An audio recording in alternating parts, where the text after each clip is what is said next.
ushaka kuba influencer burya ngo ati twese turaba influencer ntavyo waruzi.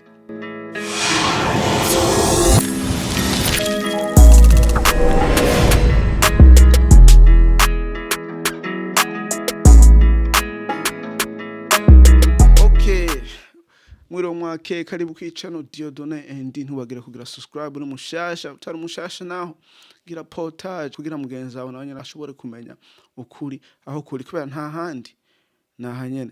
Akazi nabanyitwa nije imbere Diodone ino munsi tugiye kuyaga ivyo ba influence. Ndakwibutsa yuko nawe uri mu influence kubera ngo ati ari wowe mukuru mu bana urumva bakurabirako uri umwe abavyeyi urabarabako mugani hariho abantu batu influence natwe hari abantu tu influence urumva twese tura influence mugani no munsi nta bandi ba influence tugiye kuyaga ko atari abantu bacanga ku ma media abantu bakora utuntu bakora ibintu bashoboye bagirante baka influence ngo wewe ingene uvuga ingene utambuka ingene ugenda ingene wiyumvira none yo barinde hagati y'ababiri cenza kwivugira kuri Wkenzie maze na Simbizi wasema Mavumba n'abantu babiri batandukanye mugani influence ugasanga ni imwe mugani zitandukanye nivyo ntuza kuyaga ko mugani ubwa mbere na mbere tutaratangura tumaze tumenye influence mbega niki.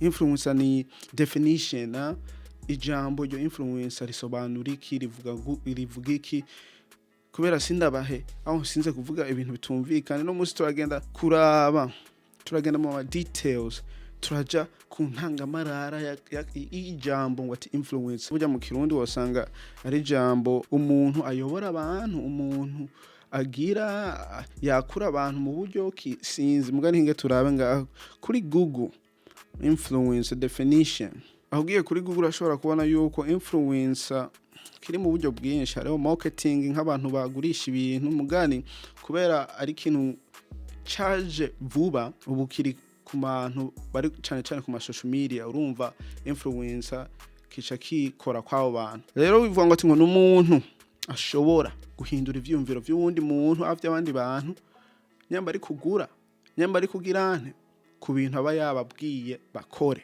Rero umuntu agurisha ikintu urabona urashobora ku influencing umuntu kamuyobora akagura ico kintu aho kamubwira akagura ico kintu n'ahandi ari ibintu wewe ukora aho uvuga ugasanga biri mu bandi bantu. Rero ico gituma za kuvuga ko ku kintu ca Simbizi maze n'aba Wkenzie kubera hari ibintu bakora bavuga ugasanga abantu bavyisanzemo bariko barabikoresha bariko barabivuga bariko baragenda gutyo kubera ba influencers bagize ikintu natwe tukaki adaptinga akaba ari cyo tuba turiko turakoresha. Rero ico gituma usanga aba influencers ari beshi mu buryo bwose kubera burya ngo ati n'umuririmbyi ni mu influencer Wkenzie n'umuntu atari umuririmbyi ni mu influencer Simbizi maze n'aba actor maze n'umuntu asanzwe we nanje turaba influencer kubera hari abantu baturaba kuko ivyo dukora hanyuma bakabikwirikiza big brother wawe mukuru wawe mutonya wawe harusanga mutonya wawe ashobora kukinfluencinga kubera ari mature kukurusha urumva rero nivyo biriho. Nenga tugaca turabana ibintu byo kuri social media umuntu ashobora gukora ikintu aho kugurisha ikintu kuri social media hanyuma abantu bakakwirikiza kubera bamwizeye. Urabona nk'abantu bama YouTuber beshi barafise ama brand barafise ingene bashobora kugurisha ikintu ingene abantu bashobora kubizera hanyuma bakabacisha ko ibintu kugira abantu bakwirikira babibone. Rero ufise abantu bagukwirikira hanyuma ico kintu nawe ukagisohora bakakibona hanyuma bakakigura aho bakagikwirikiza urumva babakwizeye uburi mu influencer mu bwo buryo. Ego iyo rero ni kuvuga ngo ati ni ntangamarara yo kuvuga ngo ati umu influencer aho influencer niki mugani hinge turabe mu Kirundi ngene gisobanuwe mugani nta Kirundi ngaba bafise tuca twikira mu Kinyarwanda ingaruka influence ingaruka tutwandika influencer kubera nico kimwe influencer nabonye ntibagifise influencer mugani barafishe influence ingaruka urumva ni ingaruka yo kuba wakoze ikintu hanyuma abantu bakacakira iyo ngaruka y'ico kintu baba wakoze bakacakira niyo influence mugani influencer hacho bafise mugani nyambukizi mu Kirundi ni wandike ngaho muri comment kugira twese tukimenye influencer hanyuma rero hinge tugaruke rero kwa abantu babiri Wkenzie na Simbizi. Wkenzie na Simbizi, urabona Wkenzie ni artist, ni umuririmbyi, araririmba. Rero umuririmbyi wovuga ngo ati ni umu influencer, mugani iratandukanye n'ubu influencer bwiwe kubera n'umuntu aririmba abantu bakakira indirimbo, urumva.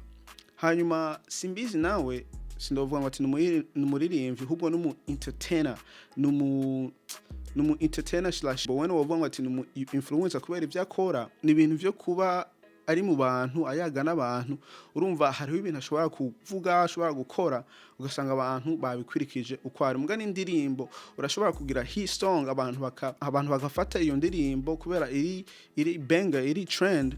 Mugani urumva si ku influencing n'ikintu umuntu ahodinga agumya, kubera twese tuvuga ngo ati burya ngo na D1 ni umu influencer kubera kare kantu ngo sitaki mapenzi na nambari mimi sitaki mapenzi mimi sitaki. Je ndibaza urayizi iyo ndirimbo, urumva kare kantu kari hit, nta muntu atarakazi, urumva yaragize influence kwaho kantu ugasanga abantu bari ko barakiririmba. Mugani influence nyayo ni kuba abantu bakwizera, aho kuba warakoze ikintu ugasanga carahinduye abantu, ingene bavuga, ingene batambuka, ingene bagenda, ingene biyumvira uko nuko. Nisho gituma cyamvuga ngo ati Simbizi hari akantu ya influencing abantu kitwa ivyunguka. Rero sinzi ivyunguka hari ijambo mu Kirundi ryahoze ririho, ivyo ntavyo ndomenya, mugani iryo jambo urumva nta muntu atarizi. Umurundi ngira wese wasanga arizo ivyunguka. Rero aho hantu yara influencing umuntu wari wese ugasanga n'iryo jambo ugasanga barashoboye kurishira muri dictionnaire kubera ni ikintu kitariho, ni ikintu yazanye gishasha abantu bose baragikoresha. Urumva carabi influencing mu buryo bashobora kuvuga ibintu vy'iterambere, mu buryo umuntu ashobora kuvuga ibintu byo kurondera amahera uko nuko, aho yarabi influencing. Wkenzie nyene yakoze iki? Mugane hari ibintu yakoze kubera burya style ngene yambara, n'umukobwa mwiza usanga yambara ama style abandi bakobwa bashobora kumurabirako, ugasanga nabo nyene bavuga ngo ati mbega agahuzu wagakuye, mbega nanje kugira mbegwe meruko ansuko ndabigenza gute, ugasanga nawe ariko ara influencing abantu nk'ubwo buryo. Mugani je ngoma ngende kuri irebefm.com kugira turabe voting akanaka experiment gomba nkora ku muntu ushobora guhitamo umwe babiri, hanyuma nawe ukagenda ukamutora. Urumva nanje ngaho mba ku influencing, mba baye umu influencer. Mugani hinge tugaruke, hinge tugende kuri Irebe FM. Burya wocu uvuga ngo ati ngo abantu benshi ngo naba influencer, oya, kubera hariho abigisha barigisha saba influencer, hariho abaganga baravura saba influencer, hariho pastor barigisha maze bakakura abantu bakabahindura mu vyumviro. Mugani saba influencer kubera bariko baravuga ijambo ry'Imana, ntibako bavuga ngo ati ubuzima bwabo ngo hanyuma natwe tukwirikira ubuzima bwabo. Urumva biratandukanye. Mugana aba influencer keshi ni ubuzima bwabo. Nyama Wkenzie yambara asa kujya, urumva ngene abayeho n'ubuzima bwiwe, arashobora gukora n'abandi bantu. Mugani muri style yiwe gusanga bakoranye mu bintu bijanye n'impuzu, n'ama perfume, n'ama makeup, ugasanga uwo muntu bakoranye amuciye ko kugira influencing abantu bashobore kugura ivyo bintu. Urumva n'umu influencer. Simbizi nawe arashobora n'umuntu ingene avuga, ingene yimereye nuko nyene arashobora kuvuga ikintu ivyunguka, hanyuma ugasanga abantu baragikunze, baragikwirikije, baragikoresheje.